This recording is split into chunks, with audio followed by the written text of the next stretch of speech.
ਇਹ ਹਫ਼ਤਾਵਾਰ ਬਾਈਬਲ ਦਾ ਦਰਸੀਵਾਸ Plainfield Christian Science Church Independent ਵੱਲੋਂ ਹੈ, ਜਿਹੜਾ ਨਿਊ ਜਰਸੀ ਅਮਰੀਕਾ ਵਿੱਚ ਹੈ।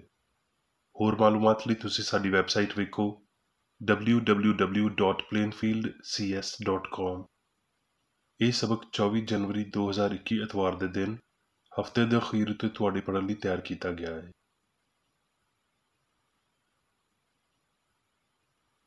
ਮਜ਼ਮੂਨ, ਸੱਚਾਈ, ਸੁਨਹਿਰੀ ਮਤਨ, ਜ਼ਬੂਰ। ਐ ਖੁਦਾਵੰਦ, ਮੈਨੂੰ ਆਪਣੀ ਰਾਹ ਦੀ ਤਾਲੀਮ ਦੇ, ਮੈਂ ਤੇਰੀ ਰਾਸਤੇ ਉੱਤੇ ਟੁਰਾਂਗਾ।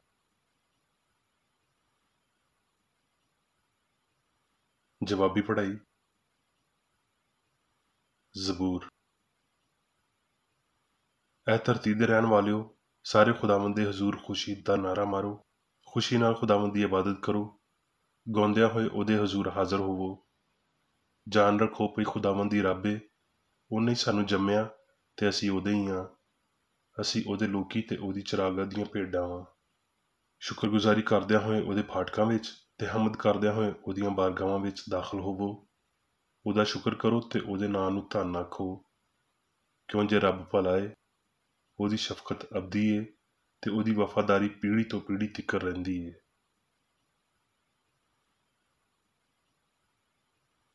ਦਰਸੀਵਾਜ਼ ਬਾਈਬਲ ਵਿੱਚੋਂ। ਜ਼ਬੂਰ। ਐ ਕੌਮੋ, ਸਾਰੇ ਰੱਬ ਦੀ ਹਮਦ ਕਰੋ। ਐ ਉਮਤੋ, ਸਾਰੇ ਉਹਦੀ ਸਤਾਇਸ਼ ਕਰੋ, ਕਿਉਂ ਜੇ ਸਾਡੇ ਉੱਤੇ ਉਹਦੀ ਬੜੀ ਸ਼ਫਕਤ ਏ ਤੇ ਖੁਦਾਵੰਦ ਦੀ ਸੱਚਾਈ ਹਮੇਸ਼ਾ ਦੀ ਏ। ਖੁਦਾਵੰਦ ਦੀ ਹਮਦ ਕਰੋ।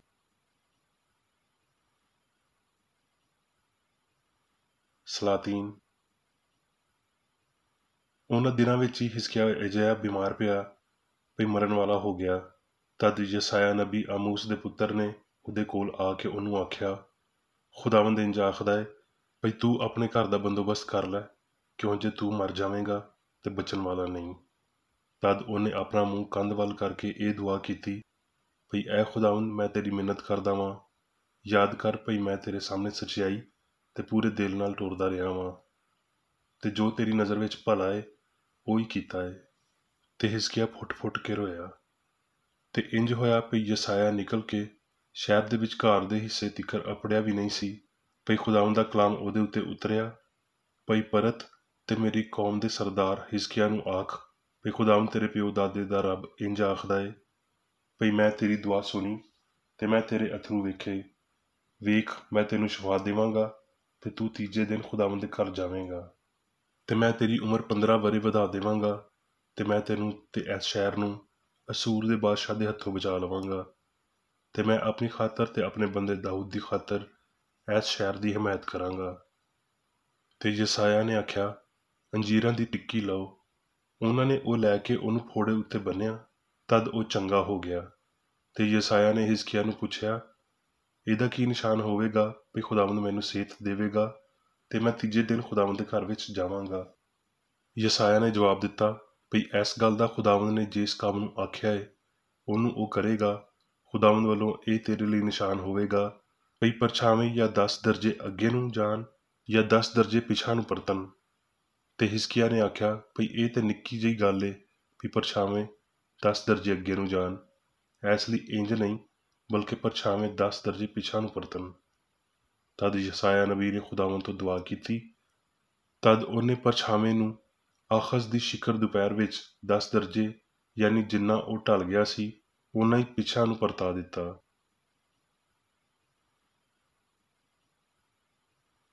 ਯਸਾਇਆ। ਐ ਖੁਦਾਵੰਦ, ਤੂੰ ਮੇਰਾ ਰੱਬ ਏ, ਮੈਂ ਤੇਰੀ ਵਡਿਆਈ ਕਰਾਂਗਾ, ਤੇਰੇ ਨਾਂ ਦੀ ਸਤਾਇਸ਼ ਕਰਾਂਗਾ, ਕਿਉਂ ਜੇ ਤੂੰ ਅਜੀਬ ਕੰਮ ਕੀਤੇ ਨੇ।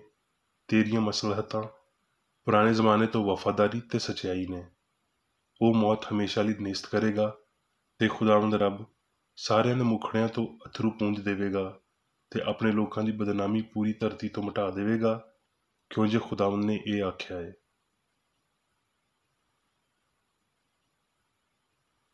ਯੂਹੰਨਾ।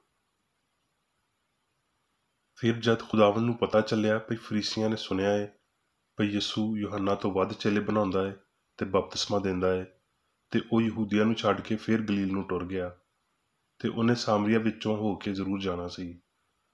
ਇਸ ਲਈ ਉਹ ਸਾਮਰੀਆ ਦੇ ਇੱਕ ਸ਼ਹਿਰ ਵਿੱਚ ਆਇਆ ਜਿਹੜਾ ਸੁਕਾਰ ਅਖਵਾਉਂਦਾ ਹੈ। ਉਹ ਉਸ ਧਰਤੀ ਦੇ ਕੋਲ ਹੈ ਜਿਹੜੀ ਯਾਕੂਬ ਨੇ ਆਪਣੇ ਪੁੱਤਰ ਯੂਸਫ ਨੂੰ ਦਿੱਤੀ ਸੀ ਤੇ ਯਾਕੂਬ ਦਾ ਖੂਹ ਉੱਥੇ ਹੀ ਸੀ। ਇਸ ਲਈ ਯਿਸੂ ਸਫ਼ਰ ਦਾ ਥੱਕਾ ਮਾਰਾ ਹੋ ਕੇ ਉਸ ਖੂਹ ਉੱਤੇ ਇੰਝ ਹੀ ਬੈਠ ਗਿਆ। ਇਹ 6ਵੀਂ ਘੜੀ ਦੇ ਨੇੜੇ ਦਾ ਵੇਲਾ ਸੀ। ਸਾਮਰੀਆ ਦੀ ਇੱਕ ਬੁੱਢੀ ਪਾਣੀ ਭਰਨ ਨੂੰ ਆਈ। ਯਿਸੂ ਨੇ ਉਹਨੂੰ ਆਖਿਆ, ਮੈਨੂੰ ਪਾਣੀ ਪਿਲਾ। ਉਸ ਸਾਮਰੀ ਬੁੱਢੀ ਨੇ ਉਹਨੂੰ ਆਖਿਆ, ਤੂੰ ਯਹੂਦੀ ਹੋ ਕੇ ਸਾਮਰੀ ਬੁੱਢੀ ਤੋਂ ਪਾਣੀ ਕਿਉਂ ਮੰਗਦਾ ਹੈ? ਕਿਉਂ ਜੇ ਯਹੂਦੀ ਸਾਮਰੀਆਂ ਨਾਲ ਕਿਸੇ ਤਰ੍ਹਾਂ ਦਾ ਤਾਲੁਕ ਨਹੀਂ ਰੱਖਦੇ।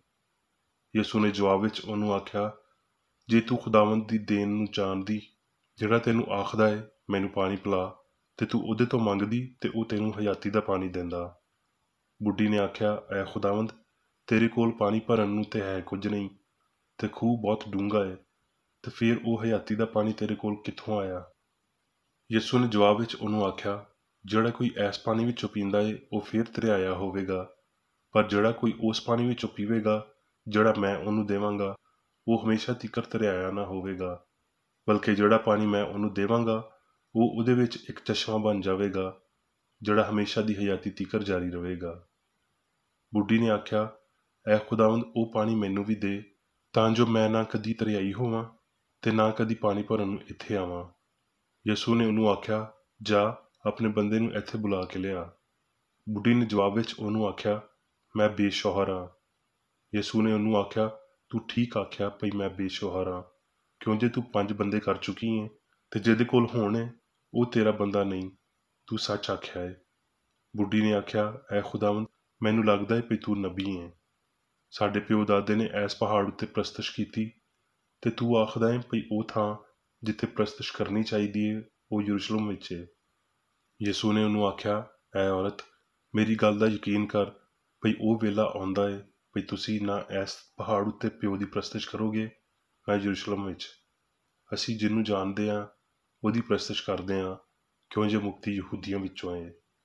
ਪਰ ਉਹ ਵੇਲਾ ਆਉਂਦਾ ਹੈ, ਬਲਕਿ ਹੋਣੀ ਹੈ, ਭਈ ਸੱਚੇ ਪ੍ਰਸਤਾਰ ਪਿਓ ਦੀ ਪ੍ਰਸਤਿਸ਼ ਰੂਹ ਤੇ ਸੱਚਾਈ ਨਾਲ ਕਰਨਗੇ, ਕਿਉਂ ਜੇ ਪਿਓ ਆਪਣੇ ਲਈ ਅਜਿਹੇ ਪ੍ਰਸਤਾਰ ਹੀ ਲੱਭਦਾ ਹੈ। ਰੱਬ ਰੂਹ ਹੈ ਤੇ ਜ਼ਰੂਰੀ ਹੈ ਭਈ ਉਹਦੇ ਪ੍ਰਸਤਾਰ ਰੂਹ ਤੇ ਸੱਚਾਈ ਨਾਲ ਉਹਦੀ ਪ੍ਰਸਤਿਸ਼ ਕਰਨ। ਬੁੱਢੀ ਨੇ ਉਹਨੂੰ ਆਖਿਆ, ਮੈਂ ਜਾਣਦੀ ਹਾਂ ਭਈ ਮਸੀਹ ਜਿਹੜਾ ਕ੍ਰਿਸਤਸ ਅਖਵਾਉਂਦਾ ਹੈ ਆਉਣ ਵਾਲਾ ਹੈ। ਜਦੋਂ ਉਹ ਆਵੇਗਾ ਤੇ ਸਾਨੂੰ ਸਾਰੀਆਂ ਗੱਲਾਂ ਦੱਸ ਦੇਵੇਗਾ। ਯਿਸੂ ਨੇ ਉਹਨੂੰ ਆਖਿਆ, ਮੈਂ ਜਿਹੜਾ ਤੇਰੇ ਨਾਲ ਬੋਲ ਰਿਹਾ ਵਾਂ ਉਹ ਹੀ ਵਾਂ।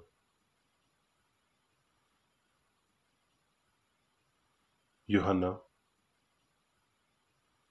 ਯਿਸੂ ਨੇ ਇਹ ਗੱਲਾਂ ਸੁਣੀਆਂ ਤੇ ਆਪਣੀਆਂ ਅੱਖੀਆਂ ਅਸਮਾਨ ਵੱਲ ਚੁੱਕ ਕੇ ਆਖਿਆ, ਐ ਬਾਪ, ਉਹ ਵੇਲਾ ਅੱਪੜ ਗਿਆ ਏ। ਆਪਣੇ ਪੁੱਤਰ ਦਾ ਜਲਾਲ ਜ਼ਾਹਿਰ ਕਰ, ਤਾਂ ਜੋ ਪੁੱਤਰ ਵੀ ਤੇਰਾ ਜਲਾਲ ਜ਼ਾਹਿਰ ਕਰੇ। ਮੈਂ ਤੇਰੇ ਨਾਂ ਨੂੰ ਉਹਨਾਂ ਬੰਦਿਆਂ ਉੱਤੇ ਜ਼ਾਹਿਰ ਕੀਤਾ ਜਿਨ੍ਹਾਂ ਨੂੰ ਤੂੰ ਜੱਗ ਵਿੱਚੋਂ ਮੈਨੂੰ ਦਿੱਤਾ। ਉਹ ਤੇਰੇ ਸੀ ਤੇ ਤੂੰ ਉਹਨਾਂ ਨੂੰ ਮੈਨੂੰ ਦੇ ਦਿੱਤਾ ਤੇ ਉਹਨਾਂ ਨੇ ਤੇਰੇ ਕਲਾਮ ਉੱਤੇ ਅਮਲ ਕੀਤਾ। ਉਹਨਾਂ ਨੂੰ ਸੱਚਾਈ ਦੇ ਪਾਰੋਂ ਪਾਕ ਕਰ, ਤੇਰਾ ਕਲਾਮ ਸੱਚਾਈ ਏ।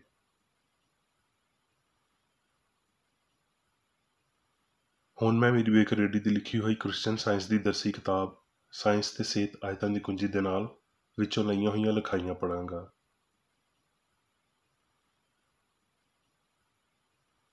ਸਾਇੰਸ ਤੇ ਸਿਹਤ।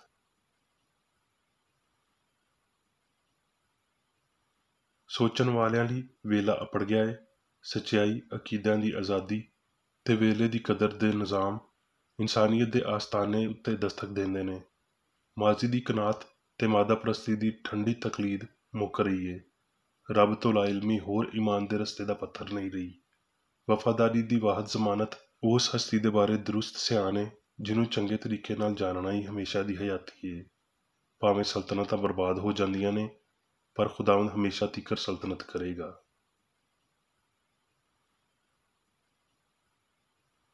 ਇਲਾਹੀ ਸਾਇੰਸ ਵਿੱਚ ਇਨਸਾਨ ਰੱਬ ਦੀ ਅਸਲੀ ਸ਼ਬੀਹ ਏ।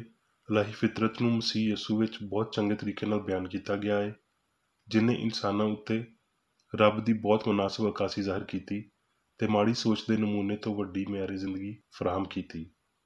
ਯਾਨੀ ਅਜਿਹੀ ਸੋਚ ਜਿਹੜੀ ਇਨਸਾਨ ਦੇ ਡਿੱਗਣ, ਬਿਮਾਰੀ, ਪਾਪ ਕਰਨ ਤੇ ਮਰਨ ਤੋਂ ਜ਼ਾਹਿਰ ਕਰਦੀ ਏ। ਸਾਇੰਸੀ ਹਸਤੀ ਤੇ ਇਲਾਹੀ ਸ਼ਿਫਾ ਦੀ ਮਸੀਹ ਵਰਗੀ ਸਮਝ ਵਿੱਚ ਕਾਮਲ ਅਸੂਲ ਤੇ ਖਿਆਲ ਕਾਮਲ ਰੱਬ ਤੇ ਕਾਮਲ ਇਨਸਾਨ ਸੋਚ ਤੇ ਇਜ਼ਹਾਰ ਦੀ ਨਿਉ ਦੇ ਤੌਰ ਤੇ ਸ਼ਾਮਲ ਹੁੰਦੇ ਨੇ।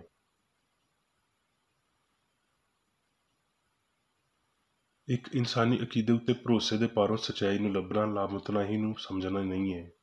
ਸਾਨੂੰ ਮਤਨਾਹੀ ਜ਼ਵਾਲ ਪਜ਼ੀਰ ਤੇ ਫਾਨੀ ਦੇ ਪਾਰੋਂ ਲਾਜ਼ਵਾਲ ਤੇ ਲਾਫਾਨੀ ਨੂੰ ਨਹੀਂ ਲੱਭਣਾ ਚਾਹੀਦਾ ਤੇ ਇੰਜ ਇਜ਼ਹਾਰ ਦੀ ਬਜਾਏ ਭਰੋਸੇ ਉੱਤੇ ਇਨਹਸਾਰ ਕਰਨਾ ਚਾਹੀਦਾ ਹੈ, ਕਿਉਂ ਜੇ ਇਹ ਸਾਇੰਸੀ ਇਲਮ ਲਈ ਖਤਰਨਾਕ ਹੈ। ਸੱਚਾਈ ਦੀ ਸਮਝ ਸੱਚਾਈ ਉੱਤੇ ਮੁਕੰਮਲ ਈਮਾਨ ਫਰਾਹਮ ਕਰਦੀ ਹੈ ਤੇ ਰੂਹਾਨੀ ਫਹਿਮ ਸਾਰੀਆਂ ਸੋਖਤੀਆਂ ਕੁਰਬਾਨੀਆਂ ਤੋਂ ਚੰਗੀ ਹੈ।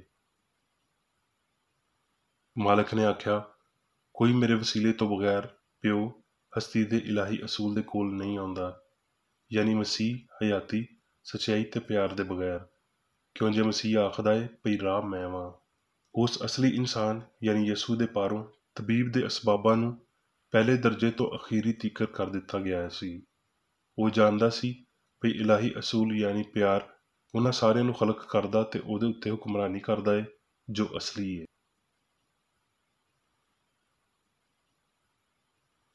ਜਦੋਂ ਤੀਕਰ ਇੱਕ ਬਿਮਾਰੀ ਦੇ ਨਾਲ ਸੱਚਾਈ ਪਾਰੋਂ ਠੀਕ ਤੌਰ ਤੇ ਨਿਪਟਣਾ ਤੇ ਮੁਨਾਸਬ ਤੌਰ ਤੇ ਉਹਨੂੰ ਫਤਹ ਨਾ ਕੀਤਾ ਜਾਵੇ, ਬਿਮਾਰੀ ਉੱਤੇ ਕਦੀ ਕਾਬੂ ਨਹੀਂ ਪਾਇਆ ਜਾ ਸਕਦਾ।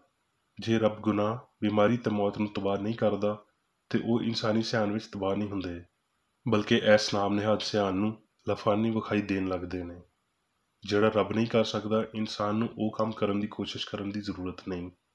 ਜੇ ਰੱਬ ਹੀ ਬਿਮਾਰ ਨੂੰ ਸ਼ਿਫਾ ਨਹੀਂ ਦਿੰਦਾ ਤੇ ਉਹ ਸ਼ਿਫਾਯਾਬ ਨਹੀਂ ਹੋ ਸਕਦੇ, ਕਿਉਂ ਜੇ ਕੋਈ ਕਮਤਰ ਤਾਕਤ ਲਾਮਤਨਾਹੀ ਕਾਦਰ ਮੁਤਲਿਕ ਦੀ ਤਾਕਤ ਦੇ ਬਰਾਬਰ ਨਹੀਂ, ਬਲਕਿ ਰੱਬ ਸੱਚਾਈ, ਹਯਾਤੀ, ਮੁਹੱਬਤ ਬਿਮਾਰ ਨੂੰ ਰਾਸਤਬਾਜ਼ਾਂ ਦੀਆਂ ਦੁਆਵਾਂ ਪਾਰੋਂ ਸ਼ਿਫਾ ਦਿੰਦਾ ਹੈ।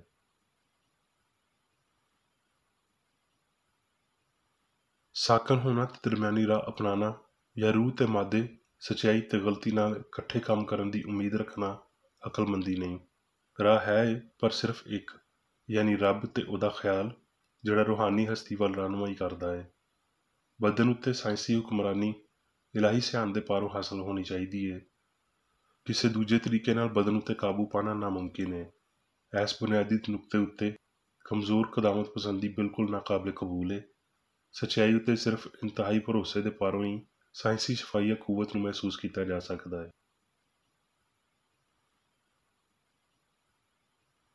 ਜੇ ਬਿਮਾਰੀ ਅਸਲੀ ਹੈ ਤੇ ਇਹ ਲਾਫਾਨੀਅਤ ਨਾਲ ਤਾਲੁਕ ਰੱਖਦੀ ਹੈ, ਜੇ ਸੱਚੀ ਹੈ ਤੇ ਇਹ ਸੱਚਾਈ ਦਾ ਹਿੱਸਾ ਹੈ। ਨਸ਼ੇ ਦੇ ਨਾਲ ਜਾਂ ਇਹਦੇ ਬਗੈਰ ਕੀ ਤੁਸੀਂ ਸੱਚਾਈ ਦੀ ਹਾਲਤ ਜਾਂ ਖਸੂਸੀਅਤ ਨੂੰ ਤਬਾਹ ਕਰੋਗੇ?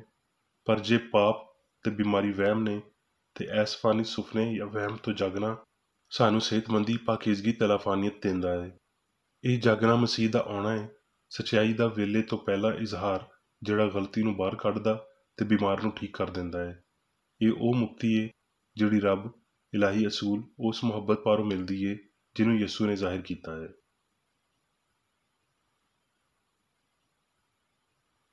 ਜੇ ਰੱਬ ਜਾਂ ਸੱਚਾਈ ਦੀ ਬਾਲਾਦਸਤੀ ਲਈ ਸਾਇੰਸ ਦੇ ਮਜ਼ਬੂਤ ਦਾਅਵੇ ਉੱਤੇ ਖਿਆਲ ਚੌਂਕ ਜਾਂਦੇ ਨੇ ਤੇ ਚੰਗਿਆਈ ਦੀ ਬਾਲਾਦਸਤੀ ਉੱਤੇ ਸ਼ੱਕ ਕਰਦੇ ਨੇ, ਤੇ ਕੀ ਸਾਨੂੰ ਇਹਦੇ ਉਲਟ ਬਦੀ ਦੇ ਜ਼ਬਰਦਸਤ ਦਾਅਵਿਆਂ ਉੱਤੇ ਹੈਰਾਨ ਹੋਣਾ, ਉਹਨਾਂ ਉੱਤੇ ਸ਼ੱਕ ਕਰਨਾ ਤੇ ਪਾਪ ਤੋਂ ਨਫ਼ਰਤ ਕਰਨ ਨੂੰ ਫਿਤਰੀ ਤੇ ਇਹਨੂੰ ਛੱਡ ਦੇਣ ਨੂੰ ਗੈਰ ਫਿਤਰੀ ਖਿਆਲ ਕਰਨਾ, ਬਦੀ ਨੂੰ ਹਮੇਸ਼ਾ ਮੌਜੂਦ ਤੇ ਚੰਗਿਆਈ ਨੂੰ ਗੈਰ ਮੌਜੂਦ ਖਿਆਲ ਨਹੀਂ ਕਰਨਾ ਚਾਹੀਦਾ। ਸੱਚਾਈ ਨੂੰ ਗਲਤੀ ਵਾਂਗਰ ਅਜੀਬ ਤੇ ਗੈਰ ਫਿਤਰੀ ਨਹੀਂ ਲੱਗਣਾ ਚਾਹੀਦਾ ਤੇ ਗਲਤੀ ਨੂੰ ਸੱਚਾਈ ਵਾਂਗਰ ਅਸਲੀ ਨਹੀਂ ਲੱਗਣਾ ਚਾਹੀਦਾ। ਬਿਮਾਰੀ ਨੂੰ ਤੰਦਰੁਸਤੀ ਵਾਂਗਰ ਵਿਖਾਲੀ ਨਹੀਂ ਦੇਣਾ ਚਾਹੀਦਾ। ਸਾਇੰਸ ਵਿੱਚ ਕੋਈ ਗਲਤੀ ਨਹੀਂ ਹੈ ਤੇ ਰੱਬ ਯਾਨੀ ਸਾਰੀਆਂ ਸ਼ੈਵਾਂ ਦੇ ਇਲਾਹੀ ਅਸੂਲ ਦੇ ਨਾਲ ਹਮ ਆਹੰਗ ਹੋਣ ਲਈ ਸਾਡੀਆਂ ਹਯਾਤੀਆਂ ਉੱਤੇ ਅਸਲੀਅਤ ਦੀ ਹੁਕਮਰਾਨੀ ਹੋਣੀ ਚਾਹੀਦੀ ਹੈ।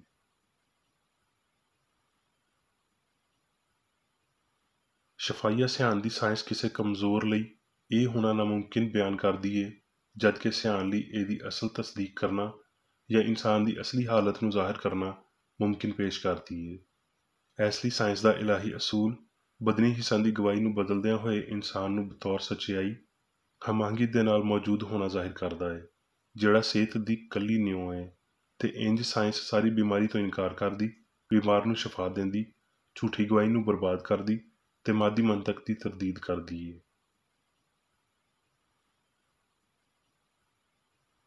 ਅਬਦੀ ਸੱਚਾਈ ਉਹਨੂੰ ਬਰਬਾਦ ਕਰਦੀ ਹੈ ਜਿਹੜਾ ਇਨਸਾਨ ਨੂੰ ਗਲਤੀ ਤੋਂ ਸਿੱਖਿਆ ਹੋਇਆ ਵਿਖਾਲੀ ਦਿੰਦਾ ਹੈ ਤੇ ਰੱਬ ਦੇ ਪੁੱਤਰ ਦੇ ਤੌਰ ਤੇ ਇਨਸਾਨ ਦੀ ਅਸਲੀਅਤ ਰੋਸ਼ਨੀ ਵਿੱਚ ਆਉਂਦੀ ਹੈ। ਜ਼ਾਹਿਰ ਕੀਤੀ ਹੋਈ ਸੱਚਾਈ ਹਮੇਸ਼ਾ ਦੀ ਹਯਾਤੀ ਹੈ। ਬਸ਼ਰ ਜਦੋਂ ਤੀਕਰ ਇਹ ਨਹੀਂ ਸਿੱਖਦਾ ਵੀ ਰੱਬ ਵੀ ਵਾਹਿਦ ਹਯਾਤੀ ਏ। ਉਹ ਗਲਤੀ ਦੇ ਆਰਜ਼ੀ ਮਲਬੇ, ਪਾਪ, ਬਿਮਾਰੀ ਤੇ ਮੌਤ ਦੇ ਅਕੀਦੇ ਵਿੱਚੋਂ ਕਦੀ ਬਾਹਰ ਨਹੀਂ ਆ ਸਕਦਾ। ਬਦਨ ਵਿੱਚ ਹਯਾਤੀ ਤੇ ਅਹਿਸਾਸ ਐਸ ਸਮਝ ਨਾਲ ਫਤਹ ਕੀਤੇ ਜਾਣੇ ਚਾਹੀਦੇ ਨੇ ਜਿਹੜੀ ਇਨਸਾਨ ਨੂੰ ਰੱਬ ਦੀ ਛਬੀ ਬਣਾਉਂਦੀ ਏ। ਫਿਰ ਰੂਹ ਬਦਨ ਉੱਤੇ ਫਤਹਮੰਦ ਹੋਵੇਗੀ।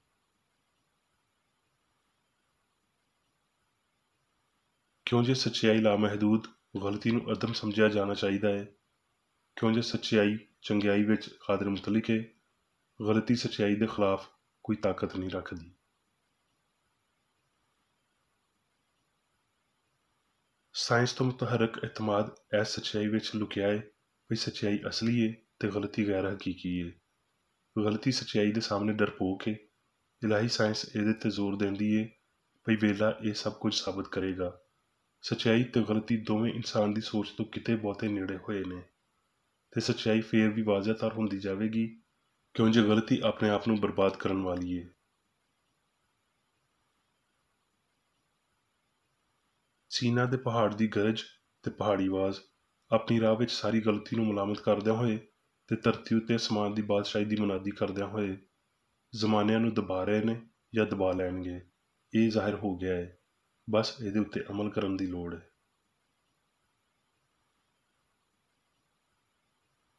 ਹੁਣ ਮੈਂ ਮੇਰੀ ਬੇਕਰ ਰੇਡੀ ਵੱਲੋਂ ਚਰਚ ਮੈਨੂਅਲ ਵਿੱਚ ਦਿੱਤੇ ਹੋਏ ਰੋਜ਼ਾਨਾ ਦੇ 3 ਫਰਜ਼ ਪੜਾਂਗਾ।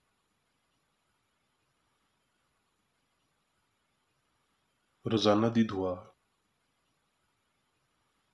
ਇਸ ਚਰਚ ਦੇ ਹਰ ਰੁਕਨ ਦਾ ਇਹ ਫਰਜ਼ ਹੈ ਕਿ ਉਹ ਹਰ ਰੋਜ਼ ਇਹ ਦੁਆ ਕਰੇ, ਤੇਰੀ ਬਾਦਸ਼ਾਹੀ ਆਵੇ, ਇਲਾਹੀ ਸੱਚਾਈ, ਹਯਾਤੀ ਤੇ ਪਿਆਰ ਦੀ ਸਲਤਨਤ ਮੇਰੇ ਅੰਦਰ ਕਾਇਮ ਹੋਵੇ ਤੇ ਸਾਰੇ ਪਾਪ ਮੈਥੋਂ ਨਿਕਲ ਜਾਣ ਤੇ ਤੇਰਾ ਕਲਾਮ ਸਾਰੇ ਇਨਸਾਨਾਂ ਦੇ ਪਿਆਰ ਨੂੰ ਵਧਾਵੇ ਤੇ ਉਹਨਾਂ ਉੱਤੇ ਹਕੂਮਤ ਕਰੇ।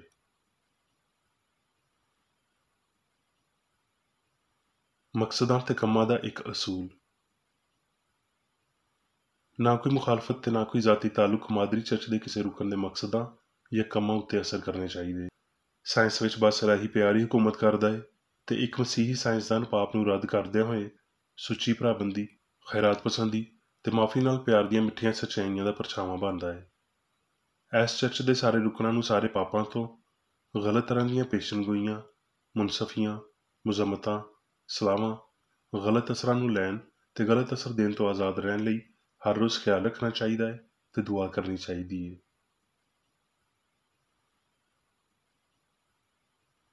ਫਰਜ਼ ਲਈ ਚੁਸਤੀ। ਇਸ ਚਰਚ ਦੇ ਹਰ ਰੁਕਨ ਦਾ ਇਹ ਫਰਜ਼ ਹੈ ਕਿ ਉਹ ਹਰ ਰੋਜ਼ ਜਾਰਹਾਨਾ ਜ਼ਹਿਨੀ ਸਾਵਾਂ ਦੇ ਖਿਲਾਫ ਆਪਣੇ ਆਪ ਨੂੰ ਤਿਆਰ ਰੱਖੇ ਤੇ ਰੱਬ, ਆਪਣੇ ਕਾਇਦ ਤੇ ਇਨਸਾਨਾਂ ਲਈ ਆਪਣੇ ਫਰਜ਼ਾਂ ਨੂੰ ਨਾ ਕਦੀ ਭੁੱਲੇ ਤੇ ਨਾ ਕਦੀ ਨਜ਼ਰਅੰਦਾਜ਼ ਕਰੇ। ਉਹਦੇ ਕੰਮਾਂ ਦੇ ਰਾਹੀਂ ਉਹਦਾ ਇਨਸਾਫ ਹੋਵੇਗਾ, ਉਹ ਬੇਕਸੂਰ ਜਾਂ ਕਸੂਰਵਾਰ ਹੋਵੇਗਾ।